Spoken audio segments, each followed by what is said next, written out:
Well, the Financial Crisis Inquiry Commission says 1 week from today it will release its final report on what caused the worst financial collapse since the Great Depression. Now, the goal of the Dodd-Frank Act was to prevent another meltdown, but can it do the job? Well, David Skeel is a professor of corporate law at the University of Pennsylvania Law School. He's also the author of The New Financial Deal, Understanding the Dodd-Frank Act and its unintended, I guess, sort of in parentheses, consequences. And he joins us now from our Chicago newsroom. Great to have you, Professor Skeel, on this show. I've made it through a couple chapters of the book.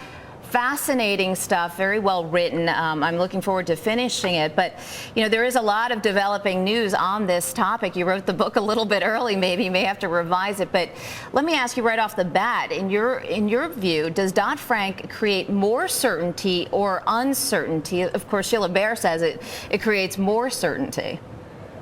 Well, in a lot of ways, I think it creates more uncertainty. There's so much of the legislation that's going to depend on how it's implemented, what regulators do with it. Really, what Congress did was outsourced regulation to the main regulators, and so nobody's exactly sure how it's going to play out. Now, let me ask you a question. There is some notion that we could actually see this overturned. I mean, I am actually seeing some headlines here today that Representative Frank actually supports some changes to Dodd-Frank interchange provision, but we're also seeing some calls to actually overturn Dodd-Frank in its entirety.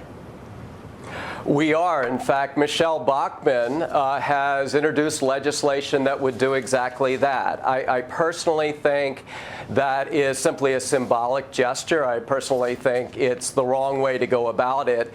But the possibility of making some fairly significant changes, I think, does make sense. And the fact that Barney Frank is willing at least to talk about it, I think is a good development. Now, let's get back to the original purpose here of Dodd-Frank, and I guess we could ask the question whether or not it was a little bit of a knee-jerk reaction to what was happening and a demand by Americans for some answers and for some changes. But Dodd-Frank, I mean, it ultimately at its core attempts to rein in a lot of risk-taking. But, you know, ultimately, potentially, those who are on the other side of this say it could hurt consumers in the long run once we sort of sap the system of liquidity, and that's sort of Wall Street's original role in the securitization process. But once we take that machine of securitization away, or we hinder it quite a bit, it could ultimately be a bad thing for both potential homeowners looking for a mortgage or people who have credit cards. I think that's right. I think that we've been walking a real tightrope here. On the one hand, there was an enormous amount of opacity in the markets and the derivatives markets in particular that I believe needed to be fixed. On the other hand, if you overfix, all the costs of that overfix, the costs that you impose on Wall Street end up getting passed on to consumers. So I think there is a non-silly argument that this could be quite costly to consumers. I personally think the kinds of reforms that might impose costs are risk willing to take, but we do need to realize that this is not free. Anytime you impose these kinds of regulations, they get passed on to somebody, and that usually ends up being you and me.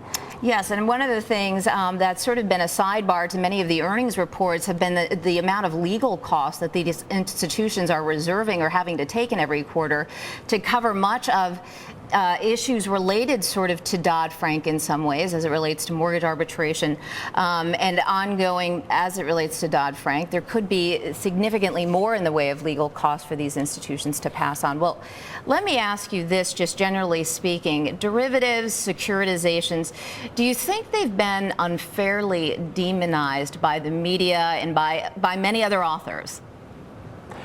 Well, I think there really was a problem with the derivatives market in particular, that over-the-counter derivatives were essentially unregulated. It was a completely opaque market. So to say there was an issue there, I think, is fair. On the other hand, to say they were the cause of the crisis, or to say securitization was the cause of the crisis, really is a mistake, I think, and is conflating a lot of things that ought not be conflated. inflated. The real estate crash, the effect of the bubble in the real estate market, none of that was in any direct way related either to securitization or derivatives. So I think they have gotten a bad rap, but I also think there was some fixing that needed to be done. All right, Professor Skeel, we'd love to have you back to talk a little bit more about this. Of course, it's going to take a long time for Dodd-Frank to be fully implemented. David Skeel, thanks so much for joining us. Professor of Corporate Law at the University of Pennsylvania Law School and also the author of The New Financial Deal. You should check it out.